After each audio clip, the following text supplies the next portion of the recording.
During my mother and brother's funeral, I looked at Maddie and saw her digging around in my brother's casket.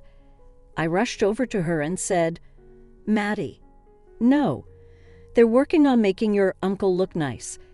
Let's make sure everyone sees how good he looks." When I said this, Maddie pointed towards the other side where I was. "You see that man over there with the blue tie? He wants me to show this piece of paper to Mommy."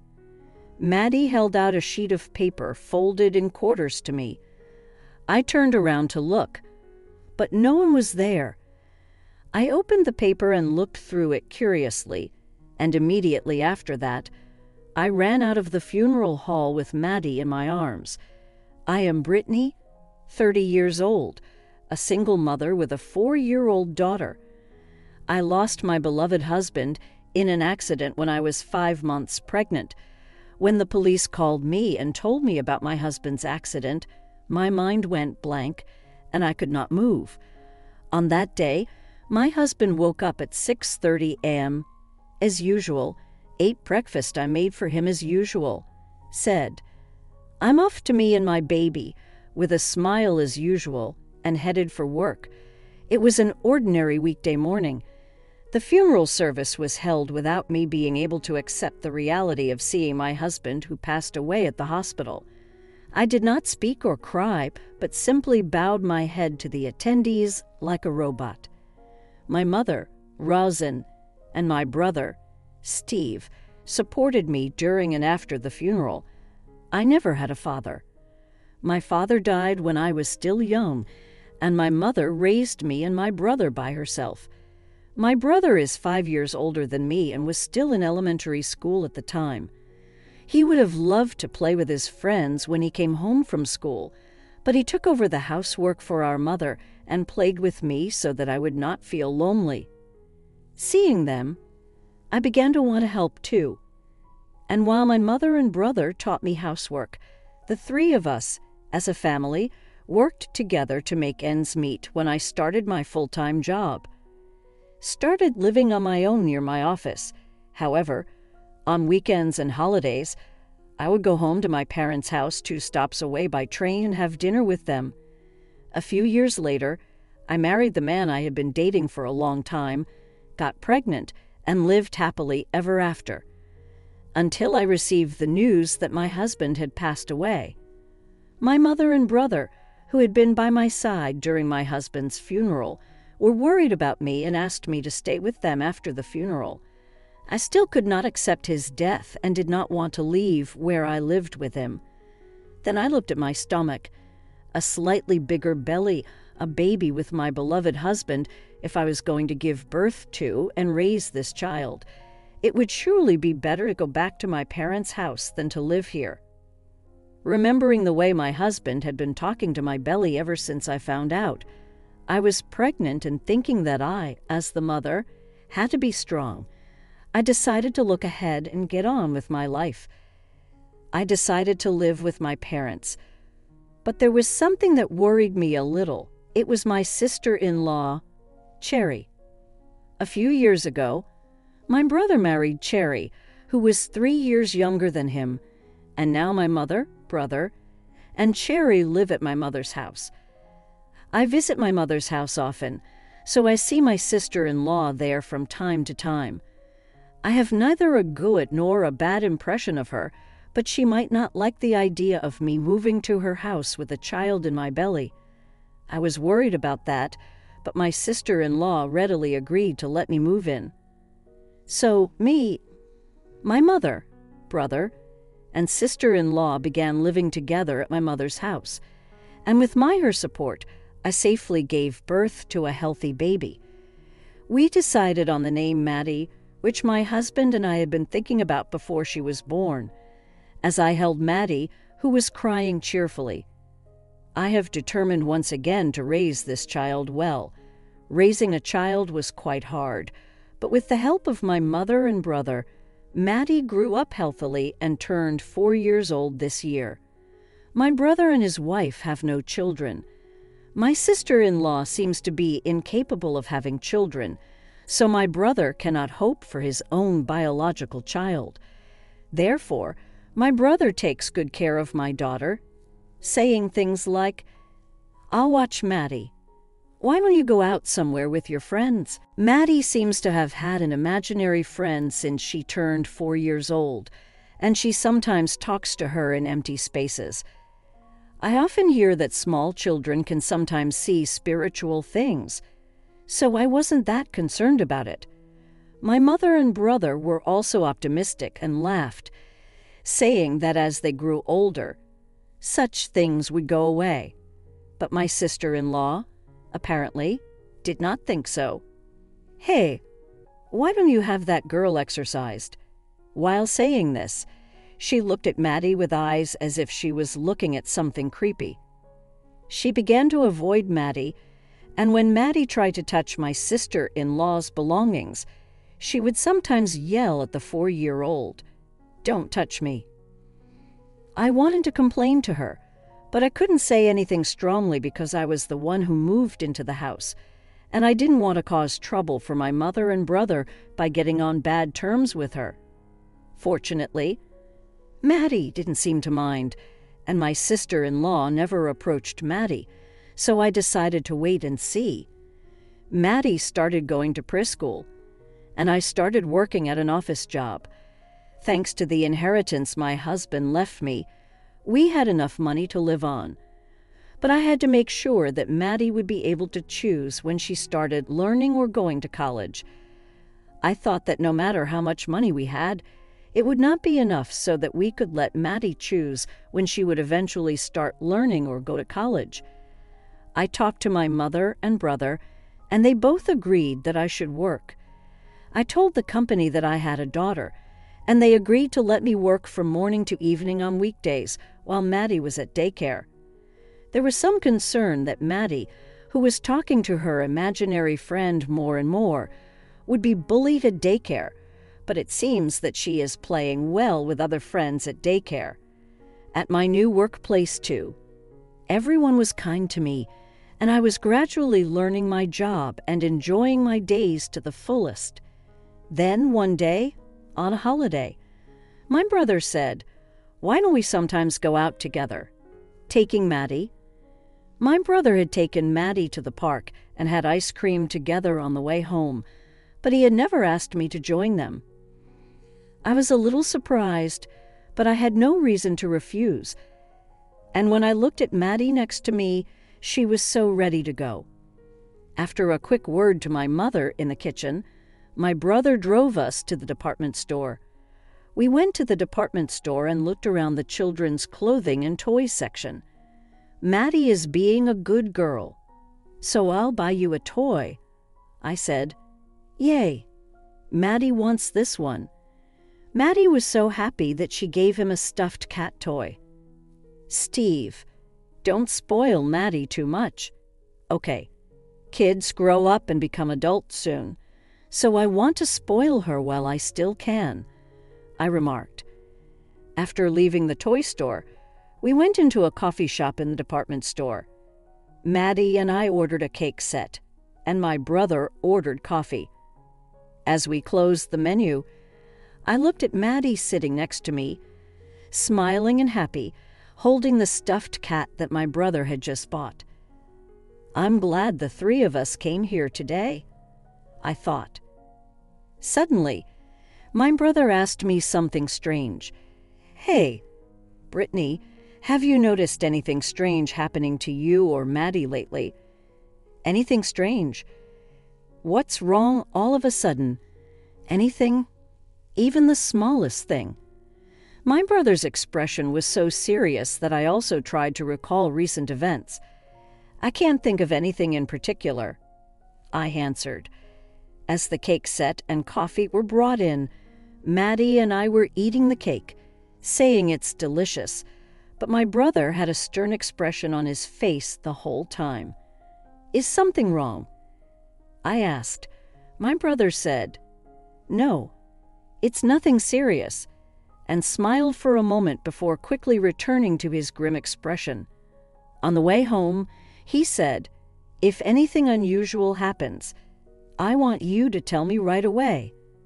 I didn't understand what he was trying to say, but I said, "Yeah, okay," and kept his words in a corner of my mind. The next day, my mother said the same line to me. "Brittany, how are you these days? Is there anything strange going on?" "What?" "Nothing." I questioned her and asked her if something was wrong, but she just shook her head and said, "After this, my brother and mother asked me one after another if there was anything unusual, and I answered no every time, even though I thought it was odd that I couldn't think of anything. I would later regret not thinking deeper. A few days after, my brother Matty and I went to the coffee shop. Tragedy struck. I had just finished work, picked up Maddie from daycare, put her in the car, and started the car engine. My phone, which I had set to silent mode, vibrated. I looked at the screen and saw my sister-in-law's name. I pressed the call button, thinking how unusual it is for my sister-in-law to call me. "Cheery, what's wrong?" "Brittany, I just got a call from the police. I heard that Steve and his mother passed away." My mind goes blank. This is the second time I've had this feeling. Somewhere in the back of my head, I thought that as I hung up the phone, Maddie calls out to me, stunned, "Mommy, aren't we going home yet?"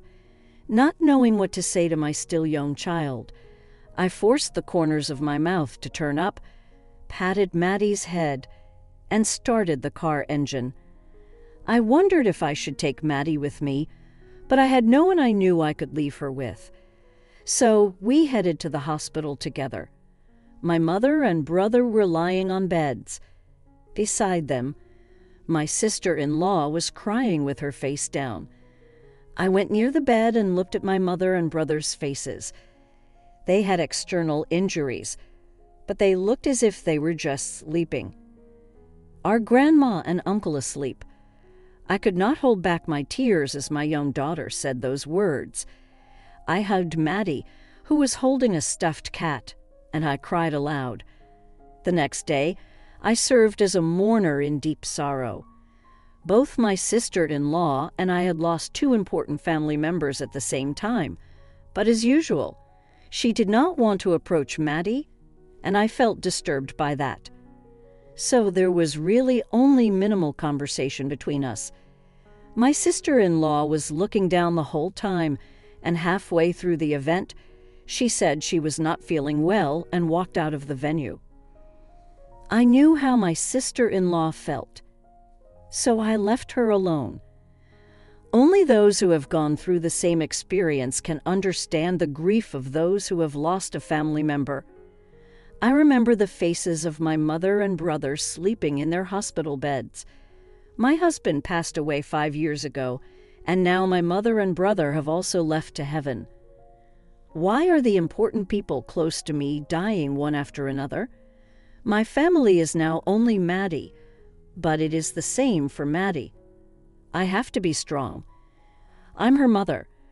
With this in mind, I maintained myself by performing my duties as a mourner. During my mother and brother's funeral, I looked at Maddie and saw her digging around in my brother's casket.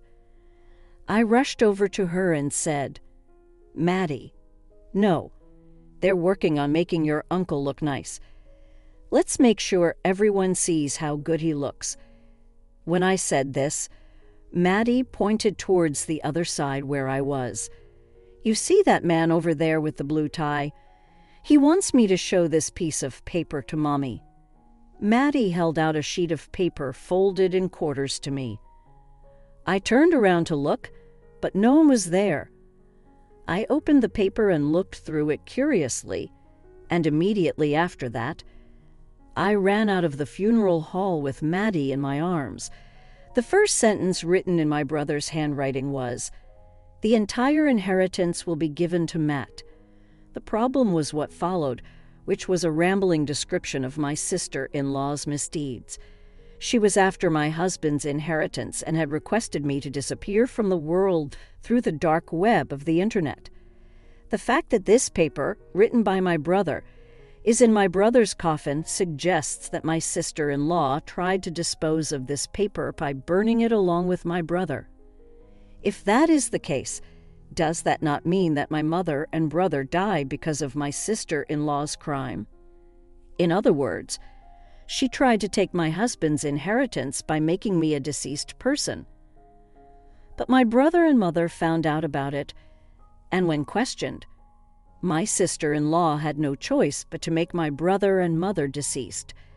She then tried to keep the inheritance for herself, but she found my brother's will, which contained the inheritance and my sister-in-law's misdeeds, and hid it in the coffin with my brother to destroy the evidence. When I figured this out, my deep grief over the loss of my mother and brother instantly turned to hatred for my sister-in-law. Forcing myself to suppress the raging emotions inside me, I contacted my sister-in-law's workplace and the police. The reason I contacted my sister-in-law's employer was that my brother's will stated that my sister-in-law was going to embezzle company money. My sister-in-law had asked them to make me deceased, but of course, the fee was very expensive.